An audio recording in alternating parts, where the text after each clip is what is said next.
Now, I was laughing to myself the more I got to thinking, though, about, some of the under center stuff. And everybody is, man, Big Ben doesn't like to be under Dude, center. He doesn't want to see this. I But wanted to to ask you me, about this. Is that actually a real thing? Because I did see comments about that recently, and I yeah. didn't think about it throughout the Mhm. season. But do you think there's anything to that Yes. where Ben just doesn't want to No, go no, under it center? is. It is. It is. It's been out there. He's been saying this. I mean, even when Haley was around, he was still on that whole, I don't really like to be under center. He feels like he can see it better from the gun. He has a little bit more time. Then he said he doesn't like the pistol. And the pistol formation is just simply where you're not all the way back like shotgun, but you're not fully under center. You're kind of splitting the difference. And typically the running back, instead of being directly to the right or left of you, he'll be aligned directly behind you. But it's an awkward like distance with the snap. And he just said he wasn't comfortable with it. But that's been his thing, especially later in his career. I think that Canada will implement some of the play action pass, but I don't think it's going to be this Tennessee Titans style, Baker Mayfield style, where it's just heavy under center play action pass. Because I feel like this, when it comes to coaching, and for good coaches, then they say this all the time. Scheme is important, without a doubt. You got to have a scheme. You got to understand play calling. You got to know when to call stuff. But more importantly, you have to be able to make it fit the personnel that you have.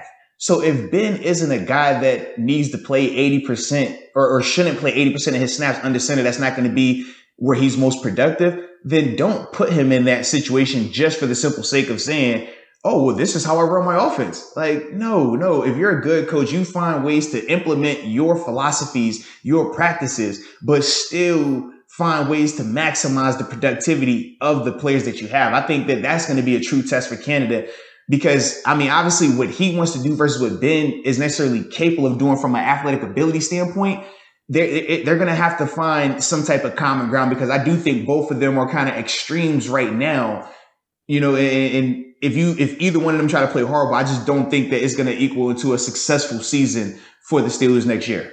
It seems like from all accounts that they have a good relationship, no? Mm-hmm.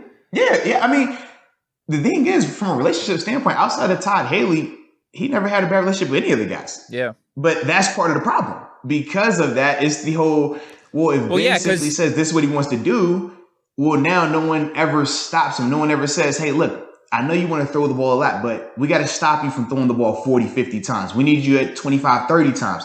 But because they all have this buddy relationship and it was all friendly, it was, all right, do what you want. Like, you're good. And that's a part of the issue. I was going to say there's a legitimate argument that our offense was the best under Todd Haley for sure. And that's why we talked about, like, I would definitely be open to Haley coming back. Now, how do you think that's going to work then with Canada and Ben? I know that you said at the beginning, like, Canada kind of has to assert himself. So what is that balance? How does he assert himself if, like you said, if Ben's not completely comfortable under center anymore? Yeah. In terms of kind of getting his thumbprint on the offense. Yeah. So I think for me initially, man, I'm going to now obviously we're expecting this to be a regular offseason. You'll have OTAs and things like that. And Ben, the one thing I will say about Ben, he's been one of those guys that he shows up to OTAs. You get some places, man, with some of the bigger time guys, they don't necessarily want to be out there for some of that stuff. Because obviously it's voluntary and things like that. But Ben, he's an OTA guy. And I do think that that's going to be critical in terms of just the cohesiveness and the implementation of Matt Canada's offense. And from Ben's perspective, I think with Ben, man, early on, you keep it vanilla when he's under center. Under center, strictly just run plays, right? You can still do your pre-snap shifts and motions and things like that we know what Canada likes to do. And you can start that out as the under center stuff. And you'll probably get away with it for about a week or two. But that's just to initially get that type of stuff on tape. Then from there, you start sprinkling in the occasional play action pass. Like I said, it doesn't have to be like the guys I named in terms of Baker and Ryan Tannehill, who predominantly, anytime they're passing the ball, it's from under center off of the play action. I don't think that it has to be like that. I think if you sprinkle it in one or two plays, a quarter of it, I think you'll be fine. And as long as you're still mixing in some of the other stuff that you're doing and you're having a sustainable run game, I think you'll be fine that way. Honestly, I don't think it has to be we got to reinvent the wheel and play hardball and make Ben do these things that he's not necessarily comfortable with, because that's not going to help you win. I just think that a sprinkle of it early on, just getting it out there. And then obviously he'll get more comfortable with it the more he does it. Then by the end of the year, you have a more dynamic offense that is able to go under center and run the ball, able to go under center and have play action pass. The play action pass from under center is way more effective than play action pass from the gun. And a lot of that is just because from a defender's perspective, I can see you when you're in the gun. I can physically just look at you from where I'm at, and it's like, oh, there is no deception right here. Yeah, if you're turning around, you're concealing everything. Right. I can't see if he has the ball or not, so I have to play it a lot more honestly, and it slows me down. And what I mean by slows me down is if you're under center and you get play action, hard play action pass, look at linebackers. They have to respect it. They have to come downhill because you can't tell if he gave it or not. And sometimes with the offensive line, if they're doing their job the way they're supposed to, it won't show right away if it's play action or not. If you're in the shotgun, I don't have to bite down as hard because I can just look and see it. The ball is in my face. You know what I mean? So even if you pull it and run, it was only a half a second that I was late on. But as a whole, I'm still fine because I can see it. And you're coming from 5 to 6 yards from the shotgun when you ran that fake. So I still have a lot more time. That's why as a defender, when we get gun runs, it's just weird in terms of it's easier from a mental standpoint, but obviously the physical element of it is a little bit different because the timing is different. But when it's under center, man, you don't have that luxury of being able to read a telltale sign. You got to play it as is and then just react off of it. So that's why I do think that it will be important for Matt Canada to bring that element to this offense. Okay. Yeah. So just implement it early. OTAs. Yeah. The offense will be looking good this year. So I'm hoping, man. I'm hoping. Because the thing is this. When I think of Ben right now, I personally feel that he is more Phillip Rivers. I think he'll be in the Phillip Rivers vein this year. But you have to remember, Phillip Rivers this year was still light years ahead of what Peyton Manning was in 2015 when they won the Super Bowl. We can do similar things. Now, granted, it's going to be a lot tougher because of the contract situation and the money surrounding it. But that model is still there. This defense is still intact. You still have some very intriguing pieces offensively that are young, especially that receiving group. So you can see the blueprint, the foundation is there. It's these little things. But when you're talking about going from being a good team to a great team, that's what it comes down to. It's not necessarily a big overhaul. Sometimes you have to have big changes, but a lot of the times the difference between the good teams and the great teams are just little details, little minutia. And that's ultimately how you get out of these games. And obviously the spreads in all these games, when you look at them over the course of the past 10 years, you see how close they are because it's a detail-oriented league, man. You have to be on the screws because the talent is too similar.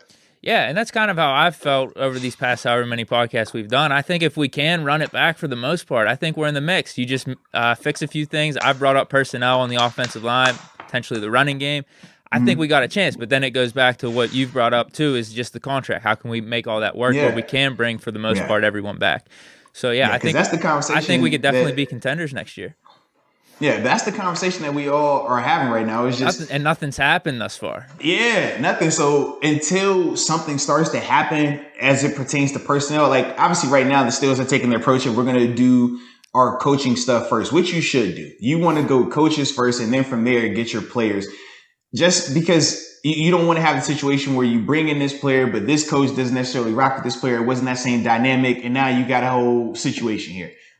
I think that when you go coach first, now you're able to talk to these guys and say, hey, man, all right, what style of players are we looking for? Who do we want here? What do we need here? And kind of operate from there. But until we get that contract stuff situated, and we speak of Ben's because his is the biggest, but there is a number of players where they're going to be looking into their stuff, man, in terms of contracts, in terms of keeping them on the team, restructures and things like that. I mean, we just 4 guys off the top of the head. I mean, they already said that Allison coming back. We already know this. But you think about Pouncey DeCastro, Joe Hayden, Steven Nelson, those 4 guys, Vince Williams as well. You think Cam Hayward's in the mix?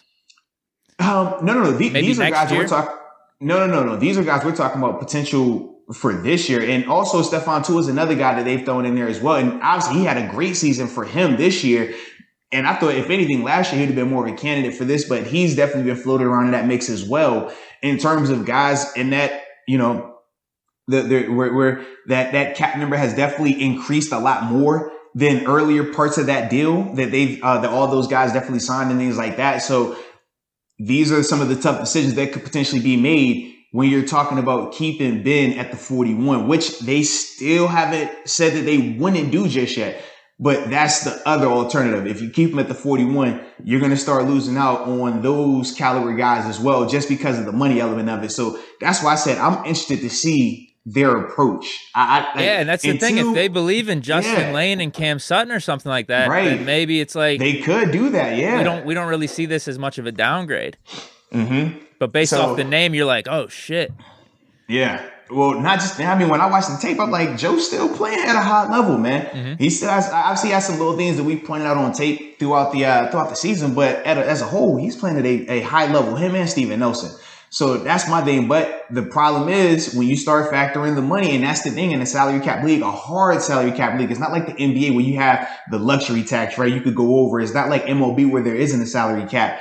It's just different. So even though these players are still good players, the contracts that they've signed, the cap hit and everything in this perfect storm of a scenario, now you got to have these type of tough decisions, man. So like I said, I'll be interested to see when they start making these decisions. We've seen some teams already make those decisions. Obviously, Baltimore, they released Mark Ingram last week, but yeah, with the Steelers, man, they had Dobbins though. That's the thing with us. It's like no. But what I'm saying is this though, in terms of how early they released. Oh yeah.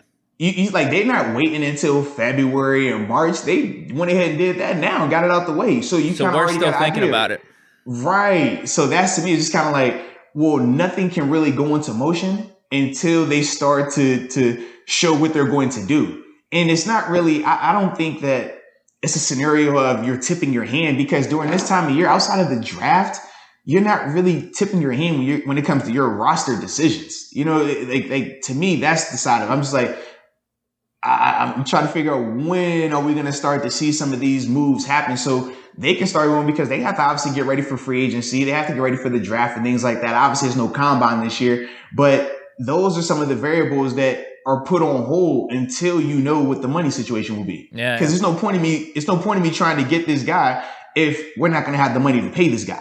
You're just wasting your time. So you would need to look to, okay, instead of looking in the $10 million range, let me look in the $2 million range.